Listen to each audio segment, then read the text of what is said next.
buyers want to come to you today from my garage. You know, one of the things is when you're buying a used car, you really don't know what the car currently has.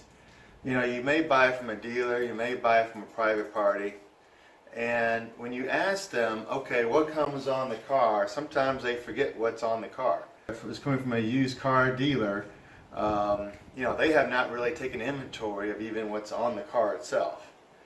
And so, you know, it's up to you to figure out what actually is on the car and what you may want to trust that's on the car that you're going to use for your race car.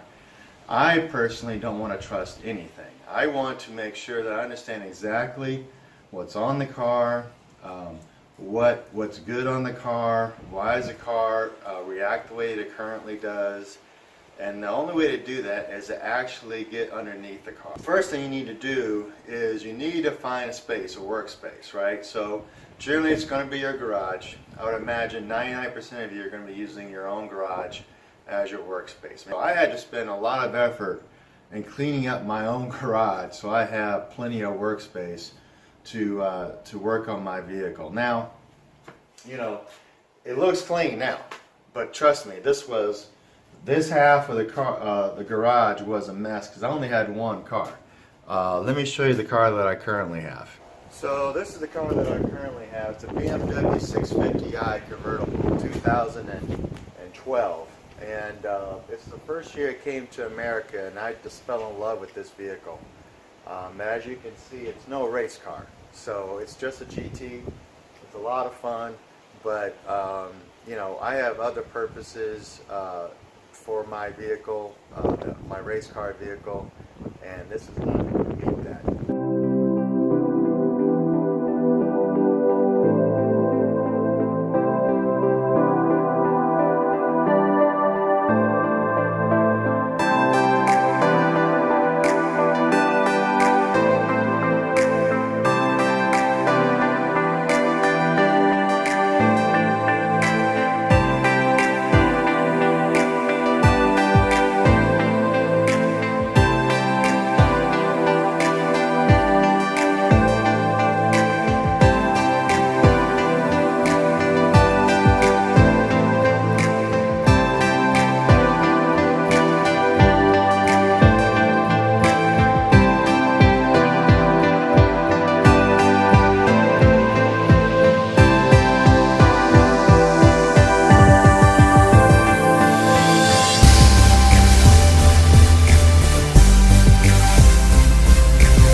So now that we've got room for me to work in this garage, let's take a look at the kind of space that I'm going to need here. So as you can see, I have plenty of room, plenty of workspace now to work within the garage, work on both sides of the vehicle.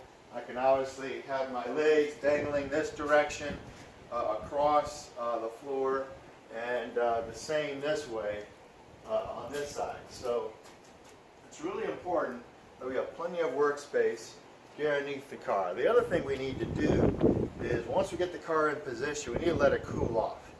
We can't trust that when we back it out and pull it back in, you know, basically, you know, 20-30 seconds of time, maybe a minute's worth of time, that everything is cooled off underneath the vehicle if you're going to get underneath the vehicle. And so we need to let the car sit for a bit, make sure everything cools back down before we get underneath the hood or underneath the car, just to make sure we do everything safely. The next step we need to do is figure out what our eyewear is. So I'm going to put on some eyewear.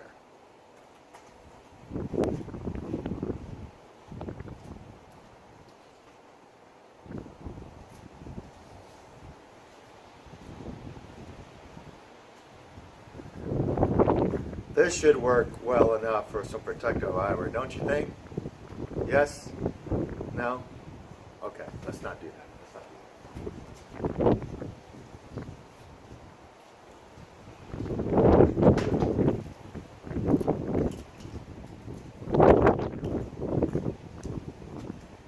Hey, what about these? I mean, these are safety glasses, right? I mean, they still work, right? You know, they got coverage around the side of the eye. They're not going to work? Yeah, you're probably right. They're too dark. They're too dark. I mean, once you go underneath the car, how are you going to see anything? There needs to be something. Okay, I think I got something better. Okay.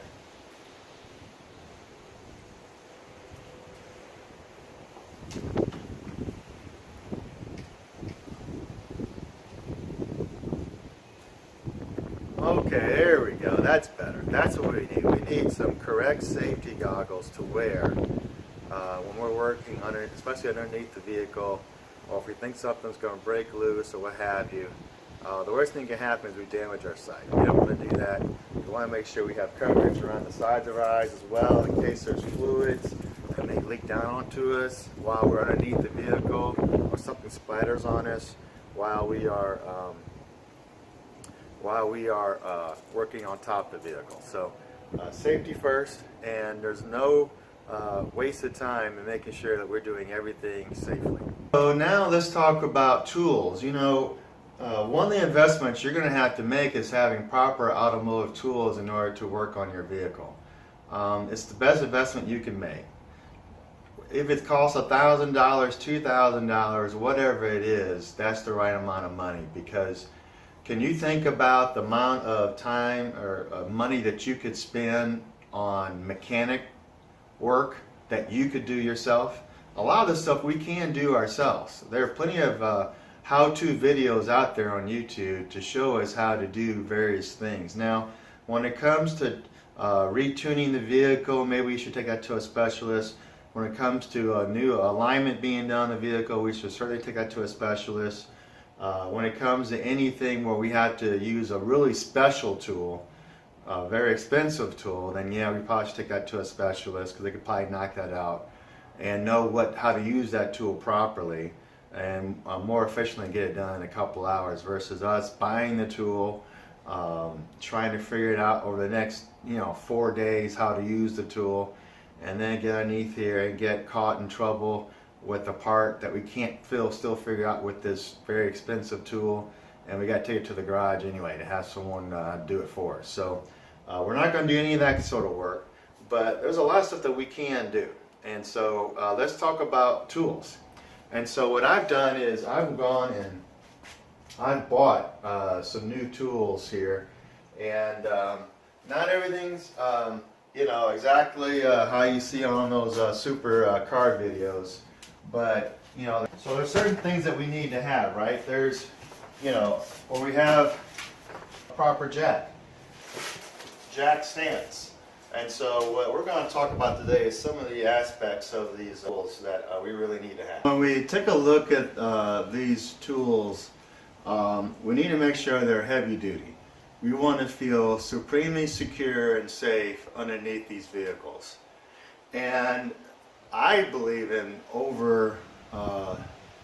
overbuying the weight that they can handle. So this car is approximately 4,000 pounds. So how many tons is that? Well, that's 2 tons. So I wanted to get a heavy duty jack stand that could withstand that and so much more.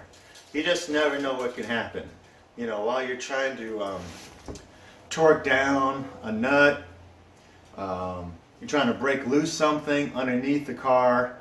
You want jack stands, as an example, to be so sturdy and strong that nothing can knock over this vehicle while you're underneath it. So I bought 6-ton heavy-duty jack stands. Now, I mean, you can buy them even heavier than this. Now, obviously you don't need anything more than that, but certainly I wanted to overbuy and be able to handle the weight of this vehicle and anything else that could possibly happen. We're working here in the garage where it's a very flat surface, and that's going to obviously help make sure that everything's under equilibrium and everything is not going to be susceptible to tipping over. But you know what? Maybe I'm out in the field, maybe I'm at the course, maybe I'm somewhere where the surface isn't so flat and so secure, but I gotta get underneath it. And so again, I want to buy something that's so heavy duty that I can still feel confident, supremely confident, that it's going to hold this car still. Another thing that I bought was a roller seat. As you can see here from this picture of the man sitting on it, this would be an easy place for me to sit and roll around and work on certain things around the car. Again, we want to make things easy for ourselves. This is less than $100. It's not that expensive. This is less than $100. It's not that expensive. You come with 2 jack stands here. This is 1 roller seat. You know, I think, you know, there's a convenience thing with having something like this. It has drawers. You can put your tools, other tools inside of it. Little side pockets for you to place more tools and easily reach them, and allows you to get to work and not be so exhausted as you're working hours and hours on your vehicle. And then, as I mentioned, I believe it's probably my best buy right here.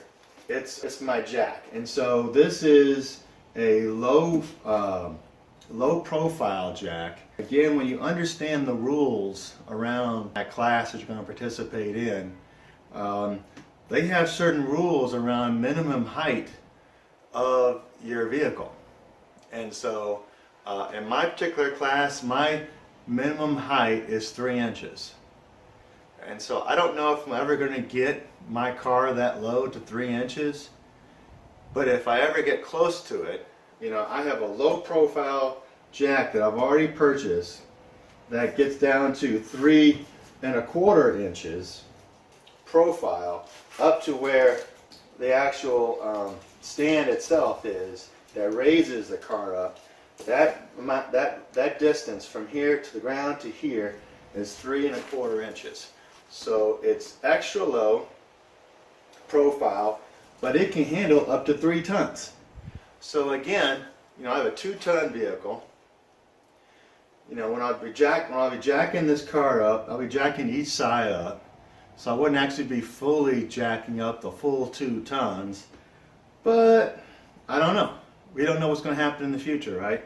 I just believe that if I buy something bigger than what I need, it's going to last a lot longer, and it's going to perform exactly the way it should perform, and I shouldn't have any concerns around its ability, a structural ability to handle whatever the situation is. If I'm on a slight angle somewhere, it can still perform excellently and safely. So those are some of my more important tools, and we're going to use them today. Oh, and I don't want to forget, because I did forget to mention on this video, but I certainly wasn't going to forget in using them, is chocks. You know, you need heavy duty chocks as well. They're put in front of, you know, whatever axle of wheels that you're not lifting up. So we'll be lifting up the rear today because I want to take a look at the exhaust. If we have time, we'll look at the front as well. So I'll be putting these in front of the front wheels. But you need to have proper chocks as well. I bought rubber chocks, so I thought they'd have a better grip here on a concrete floor.